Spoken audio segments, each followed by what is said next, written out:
Coming into the season with senior experience and several transfers, the Denver Pioneers were a trendy pick to challenge the South Dakota State men for Summit League supremacy.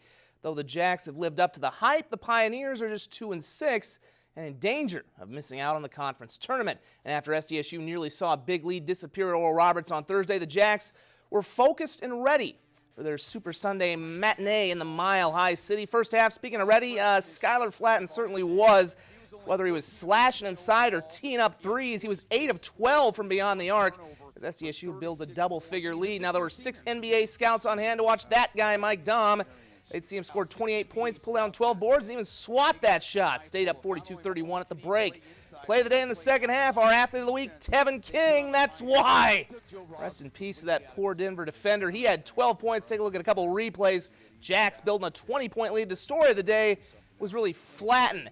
He's going to get a steal of his own, and the Clark Willow Lake alum will go all the way for 2 of his career-high 36 points. This thing never really in doubt, and of course David Jenkins Jr. also stuffed the stat sheet. This is 3 of his 11 points as SDSU wins 92-82. Really wasn't even that close because Denver got some garbage time points at the end. Now with the victory, the Jacks remain a game up on Nebraska-Omaha for the lead in the Summit League. The Mavericks beating UND this afternoon 90-72. So SDSU will host the Fighting Hawks next Saturday at 4:15. USD is currently tied with UND for 6th in the conference, and they've got a big week ahead, which is either going to improve their seeding for the Summit League tournament or potentially drop them near the cut line. On Thursday, they'll face Omaha at the Sanford Pentagon at 7 p.m. Then a week from today, they're back in Vermillion against Oral Roberts at 1 o'clock. The Coyote and Jackrabbit women's teams each survived scares on the road yesterday to remain atop the Summit League. Trailing after a quarter and tied at half with 8th place Fort Wayne, the Coyote women roared in the second half to defeat the Mastodons 71-49 behind 19 points each from Kira Duffy and Allison Ahrens.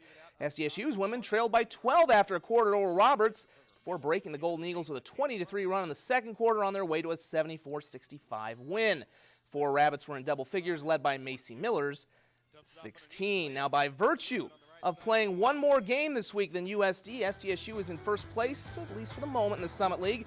The Coyotes have a game in hand and will have 2 home dates this week with Omaha on Wednesday and Oral Roberts on Saturday, while the Jacks also host UND on Saturday. Now, as of right now, most NCAA bracketology projections have both the Jackrabbits and Coyotes in the NCAA tournament field, which is why the margin for error is so slim moving forward. A loss to anyone else in the league could hurt both teams' at-large bid chances, so still plenty on the line as we continue and get closer to the Summit League tournament.